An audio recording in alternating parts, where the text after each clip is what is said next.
तो ये थे ऑब्जेक्टिव स्टूडेंट्स। नेक्स्ट हम पढ़ने जा रहे हैं nature and scope of management accounting. ये जो आज हम लेक्चर में पढ़ रहे हैं, ये अपने आप में काफ़ी इम्पोर्टेंट क्वेश्चन के रूप में आपके एग्ज़ाम्स में आ सकता है, तो इसलिए ध्यान से समझते रहिए। आपकी अगर कोई भी क्वेरीज है तो आप हमें कमेंट कर सकते हैं, और आपके जो भी क्वेश्चंस होंगे हम उनका आंसर ज़रूर देने की कोशिश करेंगे।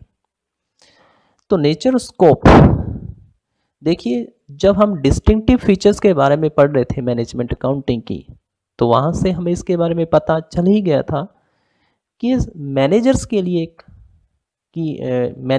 लिए एक टूल है। वो इसे एक मैकेनिज़्म की तरह यूज करते हैं कि जिससे डिसीजन मेकिंग है उनकी वो सही तरीके से चलती रहे।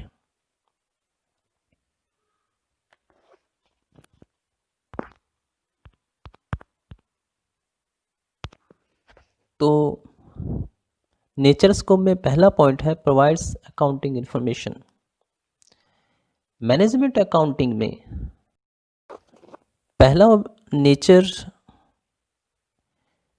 एंड स्कोप मैनेजमेंट अकाउंटिंग में पहला पॉइंट है provides accounting information. Management accounting information के बेस पे काम करती है। तो अकाउंटिंग इंफॉर्मेशन टाइमली मैनेजमेंट के सभी लेवल्स पर पहुंचा दी जाती हैं, ताकि वहां से इंफॉर्मेशन प्रोसेस होकर टॉप लेवल पर सही तरीके से डिसीजन मेकिंग की जा सके। दूसरा है cause and effect analysis. Management accounting का एक बड़ा रोल है कॉज और इफेक्ट एनालिसिस करना। पहले भी हम बात कर चुके हैं कि जो अल्टीमेट ऑब्जेक्टिव है मैनेजमेंट अकाउंटिंग का, वो प्रॉफिट को एनहांस करना है, लॉस को मिनिमाइज करना है। मैनेजमेंट अकाउंटिंग के एक्सपर्ट्स या मैनेजरियल एक्सपर्ट्स वो ऐसे स्टेप्स लेते हैं जहां से हम पता लगा सकें कि वीकनेसेस पॉइंट कौन कौन से हैं, एफिशिएंट पॉइंट कौन कौन से हैं, और अगर हमें डिजायर्ड रिजल्ट नहीं मिला तो उसके पीछे रीजन क्या थे। उन रीजन्स को ढूंढा जाता है, उन रीजन्स को रिमूव करने की कोशिश की जाती है, और डिजायर्ड रिजल्ट्स को अचीव करने के लिए इस तरीके से स्टेप्स लिए जाते हैं। जैसे कि हम पता लगा सकते हैं कि सेल्स के कंपेयर में प्रॉफिट कितना है, ये एक्सपेंडिचर्स कितने हैं, पिछले साल से कंपेयर कर सकते हैं, हम अपनी राइवल फर्म्स के साथ कंपेयर कर सकते हैं। सबका मकसद ये ढूंढना है क्या हम एफिशिएंटली काम कर रहे हैं या नहीं कर रहे तो कौन से रीजन है, उन रीजन्स को हटाया जाता है। इस तरीके से अगर आपके रास्ते से ऑब्स्टेकल्स हट जाएं तो सीधी सी बात है रिजल्ट्स अच्छे से आप अचीव कर सकते हो। नेक्स्ट है use of special techniques and concepts.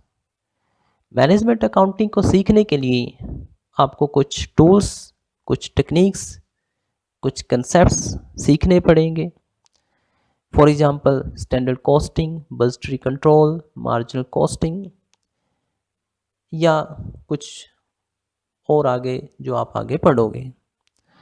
सबका मकसद एक ही होगा कि हमें यूजफुल जो डेटा है वो वहाँ से मिल सके, हमें वीक पॉइंट्स का पता चल सके, हमें स्ट्रॉन्ग पॉइंट्स का पता चल सके, स्ट्रॉन्ग पॉइंट्स को और आगे हम स्ट्रॉन्ग कर सकते हैं और वीक पॉइंट्स को हम कम कर सकते हैं।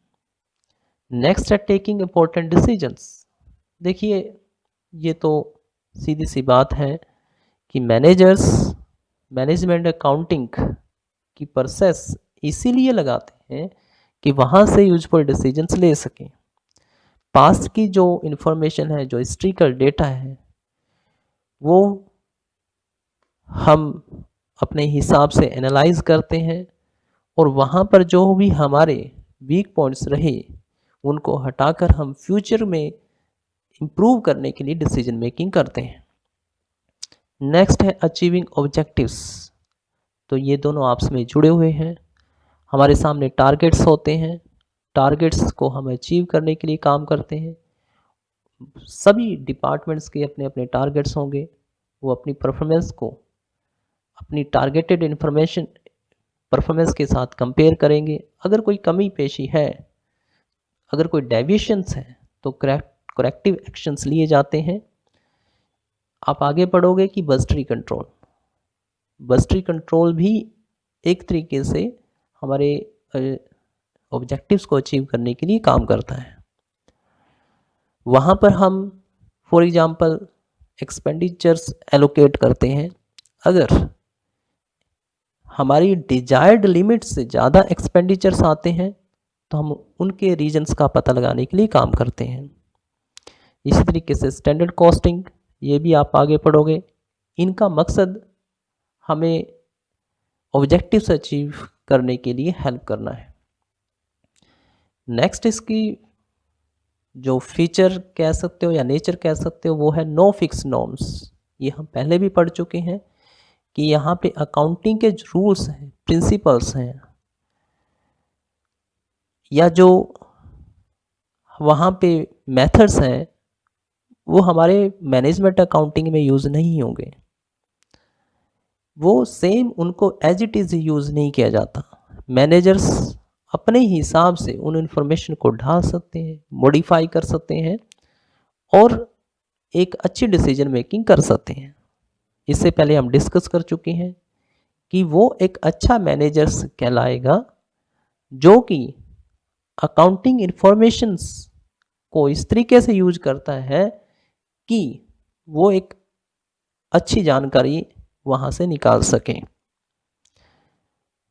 नेक्स्ट है इंक्रीज इन एफिशिएंसी।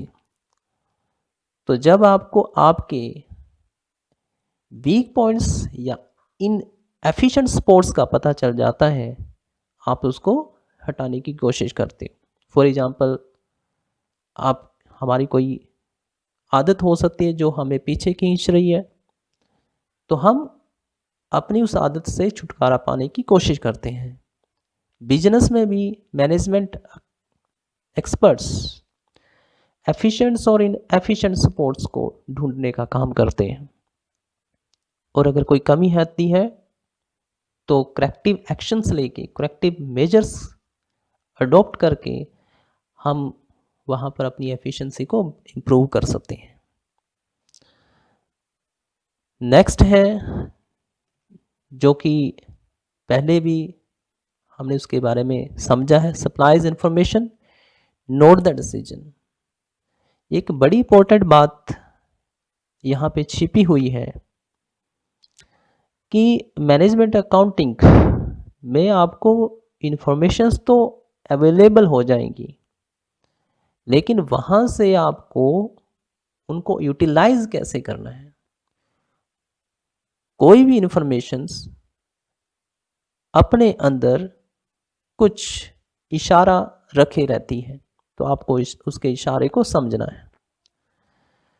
जैसे कि अभी हमने पढ़ा था कि सेल्स को एक्सपेंडिचर के साथ कंपेयर कर सकते हैं, तो वहाँ से पता लगा सकते हैं कि हमारे जो एक्सपेंडिचर्स हैं वो सेल का कितना परसेंटेज है। अगर वो बहुत ज़्यादा है तो इट मीन्स आपके प्रॉफिट के चांसेस कम हैं। अब वहाँ पर भी हम ये पता लगा सकते हैं कि कौन सा एक्सपेंडिचर ज़्यादा है।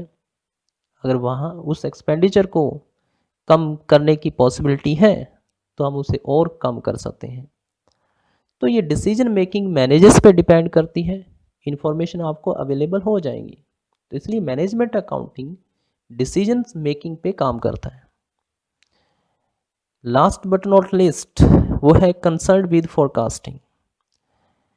देखिए, मैनेजमेंट अकाउंटिंग चाहे पास्ट से हिस्ट्रिकल इंफॉर्मेशंस से इंफॉर्मेशन निकालती है, लेकिन उसका मकसद प्रेजेंट और फ्यूचर के लिए डिसीजन मेकिंग करना होता है। तो इसलिए जो मैनेजर्स होते हैं वो पास्ट की इंफॉर्मेशन यूज़ करके फ्यूचर के लिए डिसीजन मेकिंग करते हैं। तो आपकी मैनेजमेंट अकाउंटिंग फ्यूचर ओरिएंटेड है, लेकिन इसका मतलब ये नहीं है कि वो पास्ट की इंफॉर्मेशंस उनके लिए कोई यूज़फुल नहीं। पास्ट की इंफॉर्मेशन से ही वो फ्यूचर के लिए अपनी पॉलिसी मेकिंग या प्लान बना सकते हैं। तो आज के लिए इतना ही है। Thank you friends, thank you very much.